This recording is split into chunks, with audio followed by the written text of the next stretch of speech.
چقدر اتفاق افتاده است که یکی از ما نیمه شب از خواب بیدار می شویم، حالا فرق ندارد که با کدام سبب بیدار شده باشیم.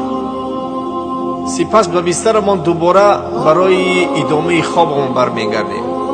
معمولا همین طور است. خوب گوش کن برادرم، چی میخوام برایت بگویم. در همان لحظه های کوتاه که بیدار شدیم، این یک فرصتی طلایی است از جانب الله ذوالجلال و بسیار مهم و با ارزش است که رسول اکرم صلی الله علیه و سلم از آن به ما خبر داده است و ما را راهنمایی کرده است که چگونه از آن بهره ببریم. خوب گوش کن برادر خدم که به این حدیث که در صحیح بخاری ثابت شده است، رسول الله صلی الله علیه و سلم چی میفرماید؟ کسی که نیمه شب بیدار می شود سپس این دعا را بخواند: لا اله الا الله وحده لا شریک له، له الملك و له الحمد و هو على كل شيء قدیر، سبحان الله، الحمد لله، ولا اله الا الله، والله اکبر، ولا حول ولا قوة الا بالله. بعد از آن گفت اللهم اغفر لی، یعنی یا الله ذوالجلال گناههای مرا معاف بکن، ببخش. یا اینکه هر دعای کرد دعایش انشاءالله و درگاه پروردگاری مهربان قبول خواهد شد.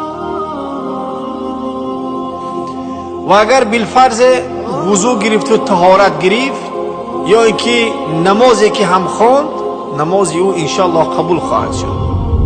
برادر و خواهر گرامی، به محض اینکه نیمه شب بیدار شدی و با خواندن چند از این کلمه کوتاهی مکن، تنبلی هم نکن، و بعد از این کلمه ها را گفتن دعای را از خیر دنیا و آخرت بکن.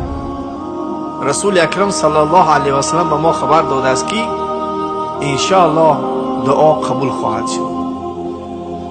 این ذکر بسیار یک ذکر آسان است که از چند کلمه تشکیل شده است. آن را با ترتیب حفظ کن و دلت را به الله ذوالجلال وابسته کن. بلا فاصله تا نیمه شب به هر سبب بیدار شدی خودت را هوشیار بکن. نرو به گفتگوی گوشمانکای ناوشنیکا برای موزیک گوش کردن، یا که با گفتگوی تلفنت که از واتساپ چی پیام های نو آمده است تا تماشا کنی و گوش کنی. بگذار اولین چیزی که در قلب و زبان جاری می شود این ذکر و یاد الله ذوالجلال باشد. این ذکر و این فضیلت و توفیق هیچ نیازی به وضو و طهارت گرفتن ندارد و حتی نیازی از جایگاه خوابت هم خستن ندارد. تنها چیزی که نیاز است، احتیاج داریم، این است که دلت را به الله وابسته کن تا توفیق چنین سعادتی را حاصل بکن. برای همین دعا کنیم که خداوند مهربان دلهای ما را به خودش وابسته بگرداند و به ما توفیق عمل کردن به این ذکر عطا بگرداند. خداوند مهربان هر کسی این ویدیو را منتشر کرد برای او از هر تنگی و پریشانی کشایش عطا بگردان و از هر پرابلم ها رهایش بگردان و روزی او را از جای برسان که اصلا در گمانش هم نگذشته باشد و او را در این اجر شریک بگردان. آمین.